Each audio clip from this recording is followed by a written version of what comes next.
Hey there everybody, Eric from Outer Limitless coming at you today with another video. Now if you're a regular to my channel, you know that I set up most of my videos with a little bit of a story, maybe some background and something to kind of set the tone for what you're about to see. And if you're not a regular to my channel, well, that's what I do, and that's what's going to happen here today. Now I'm going to keep this reasonably quick, but there is a little backstory to today's video. So as you've been watching my channel and as you've been watching me grow, I've been going through a journey. This journey has been multifaceted and is pretty much what you've come to see grow into the name Outer Limitless. Now with that, the journey I'm talking about is multi-step, multi-phased, and has all these different aspects.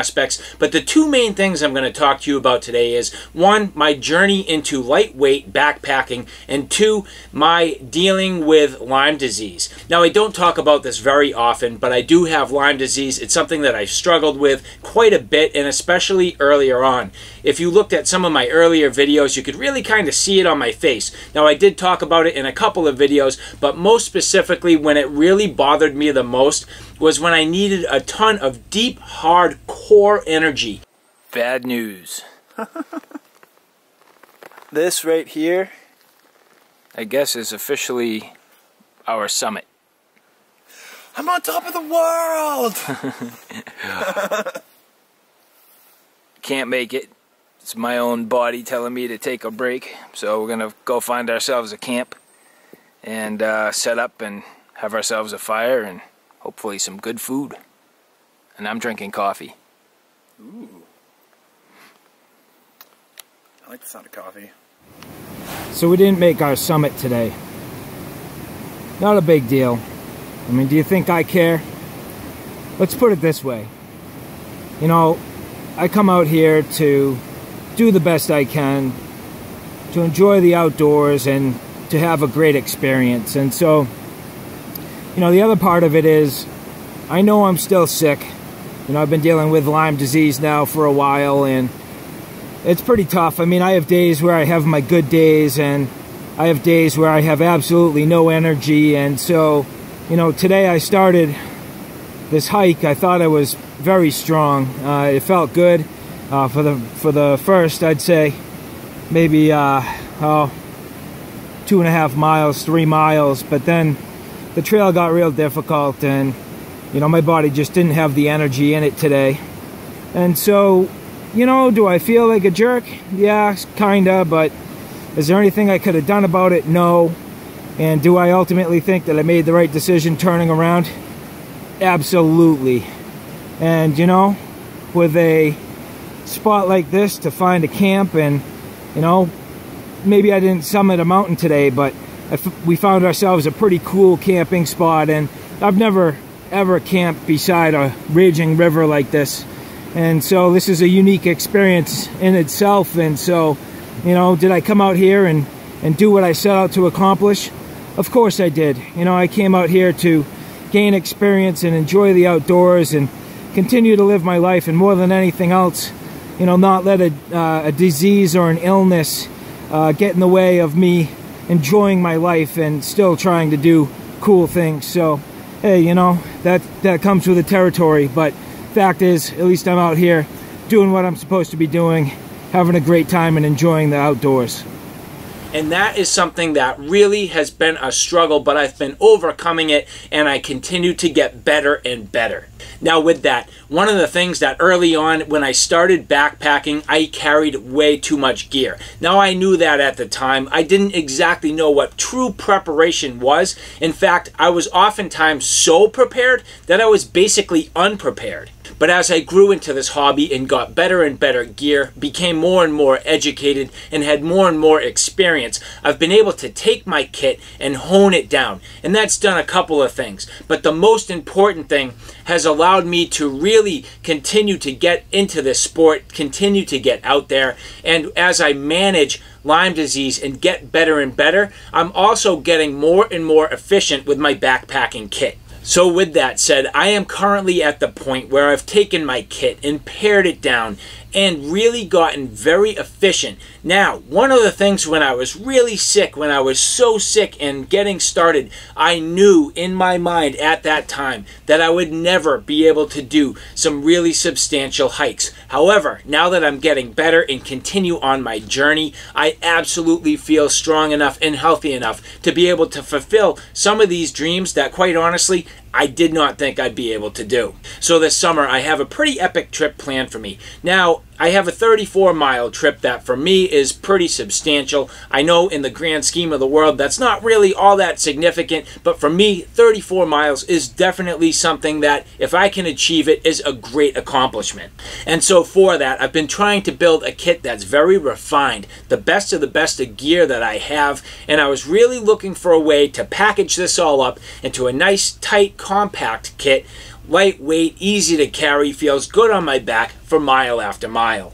And so at that, here you have it, my lightweight backpacking kit. And we're going to go through this today, we're going to talk about it, and I have some things that I think are going to be great, and some things that I think are a little bit of a concern.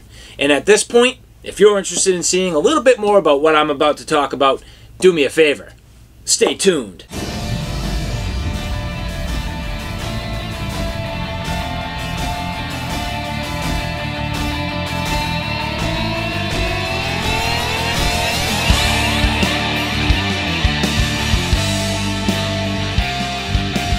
So as I mentioned, some things I think are going to be great and some things I think are a concern. Now I've gone through and I've tried to select the best of the best equipment that I can to make up this kit. But I have one major wild card here. This wild card is that the backpack that I'm potentially going to carry, I know nothing about this company. Recently, the company Waterfly reached out to me to see if I'd be interested in testing out one of their backpacks. Now, I took a look at their products. I thought they had a lot of things that looked very interesting. This particular backpack kind of jumped out at me, and I said, what the heck, let's give it a try. Now, I received this backpack, I went through the different functions and features and the overall fit and finish, looked at the different components that made this up, and I said, you know what? This bag looks pretty sweet. Now, this is considered to be a reasonable budget option. However, when you look at their lineup, they make bags for a very specific reason. It's actually pretty innovative. A lot of the bags that they make are very packable, so you can potentially take your backpack, pack it up.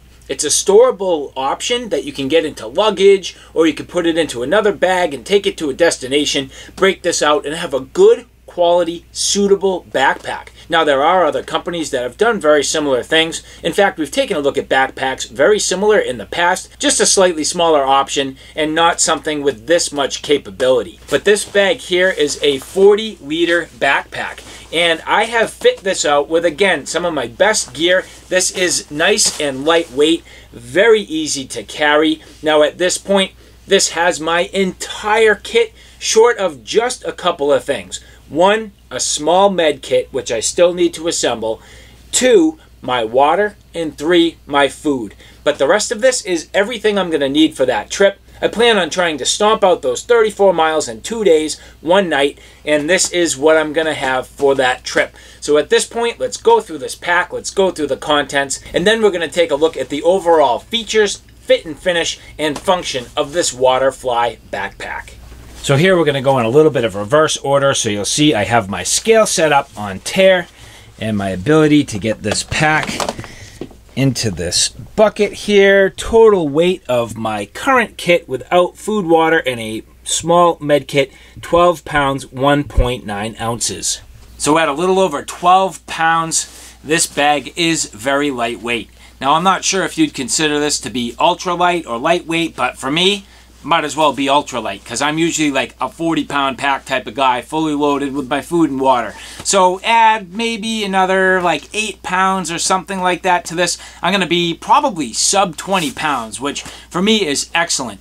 Now, I do have some concerns with this bag. Generally speaking, I think the features and function is excellent. But where I get a little bit nervous, two main facts. One, this does not have a frame. And two, this does not have a sternum strap. So for me, on a long distance backpacking trip with a lot of elevation gain. To me, having some of those features is probably, I would say, critical. But where this is a lightweight pack, I'm hoping this will do. So I need to decide in this journey whether or not a pack like this is going to work for me. And that is part of what I'm doing today.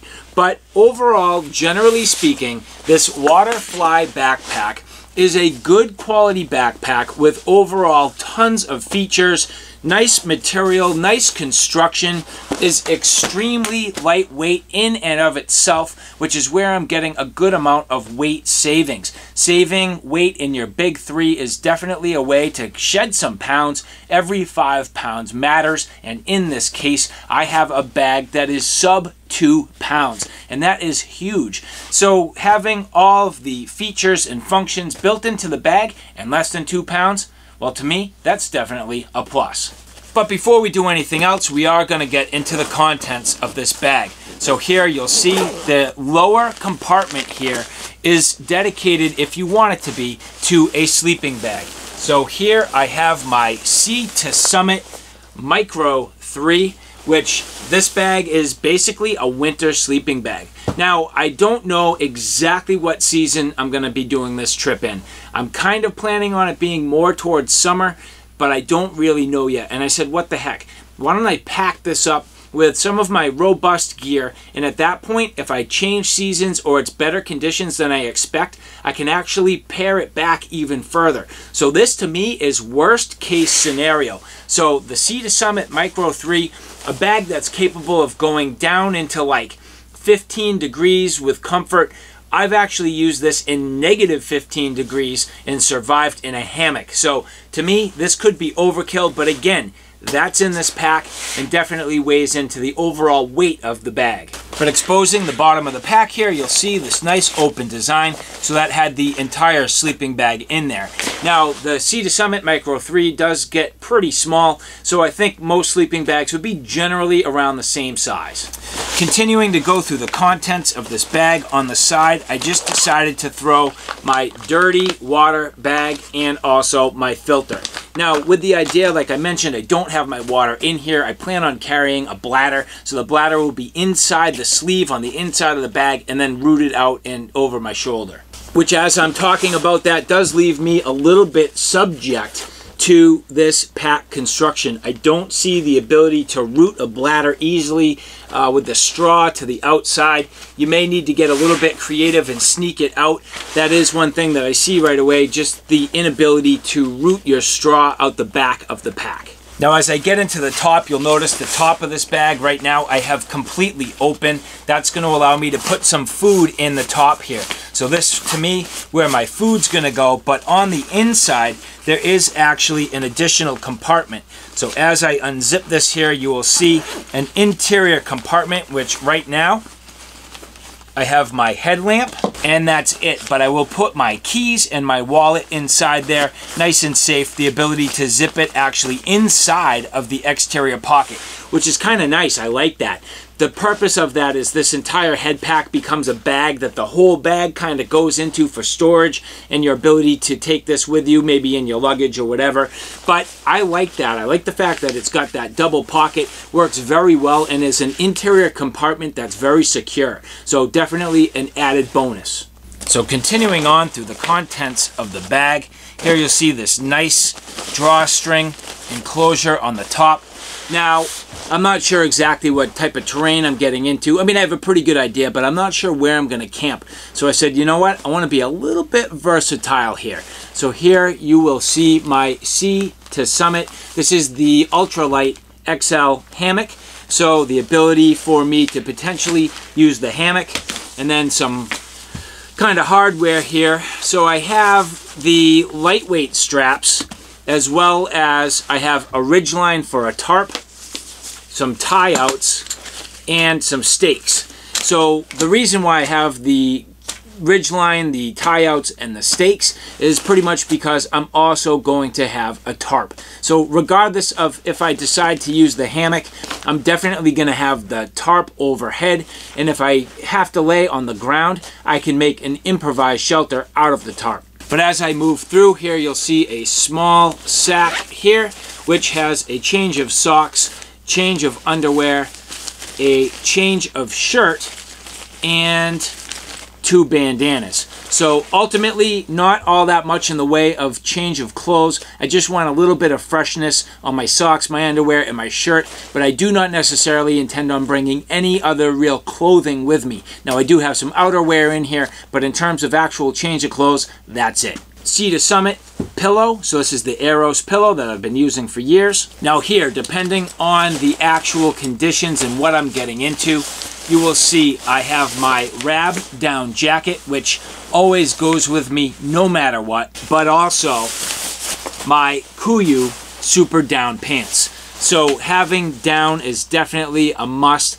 I don't know if I'll need the pants. I could potentially leave them behind and cut down on bulk. They're not that heavy. They don't add much weight at all. So to have them and a little bit of insurance and flexibility definitely is a plus. Now, again, not sure exactly what I'm going to get into. I have a full winter sleeping bag with me for this particular case. I could opt to not use it, and then I just need to use maybe my down jacket and the pants to keep me warm. Maybe I don't need either one of those. You'll see in here I have a bivy sack. So getting in here, this is the 2Go Systems Velar, which is an awesome option. So this Velar having a net over my face, so if it's buggy, depending on the time of year, I can definitely get in this bivy sack. It's waterproof, keeps me dry, has a net over my face, so maybe I don't even need my sleeping bag. Maybe I just wear the down and I climb in here, or maybe I don't even need any of that and I just climb in this and it's enough just to kind of keep me, you know, free from bugs and just a little bit warm. But having a flexible and versatile system is always something I try to do. So between the bivy sack, between the sleeping bag, between the hammock and then the tarp, I have a lot of different options while I'm out there in a super light kit. Now I have a lightweight ground sheet so that no matter what I do have the ground sheet to put down first. That gives me, again, a little bit of flexibility. And the last thing is, I really don't like trashing my gear. I like to kind of keep it clean. So even though I have this Velar, which is basically a Tyvek, it could be a ground sheet on its own and a bivy that can go straight on the ground. Having something a little bit that's sacrificial definitely helps out. But continuing through here, I have my Climate Ozone Inertia sleeping pad, which does also have a built-in pillow. So to have the pillow, but also the built-in pillow and a pad for the ground, and then the bivy and my ground sheet, I'm really putting together a quality system that's durable, comfortable, and keeps me dry and safe. But here you'll see a 2Go Systems tarp. Now this is like a beta tarp that does not exist yet. It's kind of in between things. This isn't really a real product just yet, something I'm kind of experimenting with, but I do expect to have a slightly different version of this with me, and this will be my tarp and or improvised tent shelter system. So the ability for me to use the ridgeline and the tie outs and the stakes is definitely a plus. Bring all of that inside and underneath. I have myself a tent if I need it. I could use this over the top of the hammock if I want to hang in the trees. So again, a flexible and versatile system that can go a number of different ways depending on where I want to sleep that night. And as I go through, you will see that is the remainder of the kit. So that is everything from my shelter to my sleeping system, my change of clothes, my headlamp. You don't see much in the way of cooking. Well, that's because I don't intend on necessarily needing to boil any water. I don't intend on necessarily needing to cook or heat up my food. I'm going to bring food that's very simple to eat. I can eat it on the trail. I don't need to worry about anything to cook it. I simply cut or slice or pick from my bag, eat as I need it, and give myself that fuel while I'm on the trail. And so now as I get into this Waterfly 40-liter backpack, first thing I'm going to do is weigh it up.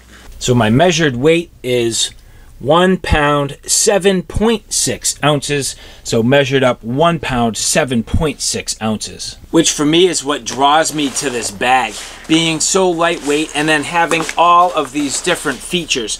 So you end up with some nice clips, nice organization, different pockets, different features, and the ability to really load up some gear. I mean, a 40-liter bag is definitely a good size, and to be that lightweight is definitely a plus. Now, Now, I do have other bags that I greatly trust, like for example my Osprey Atmos 65 and also my Granite Gear Crown 260, both of which are reasonably lightweight. The Granite Gear Crown 260 is like 2.5 pounds or something like that. But I lose a whole pound in this bag and I'm just intrigued by it. I'm like, if this would work with the simple design and the ability to pack it up the way I need to, does this give me the carry quality and experience I need on a 34-mile hike? And that's one of the things that I'm trying to figure out. Part of this journey is learning about different gear, what works, what doesn't work, what I struggle with, what I would never do again. And that's some of the experience that I want to bring to you. And that's very important to me as somebody testing gear,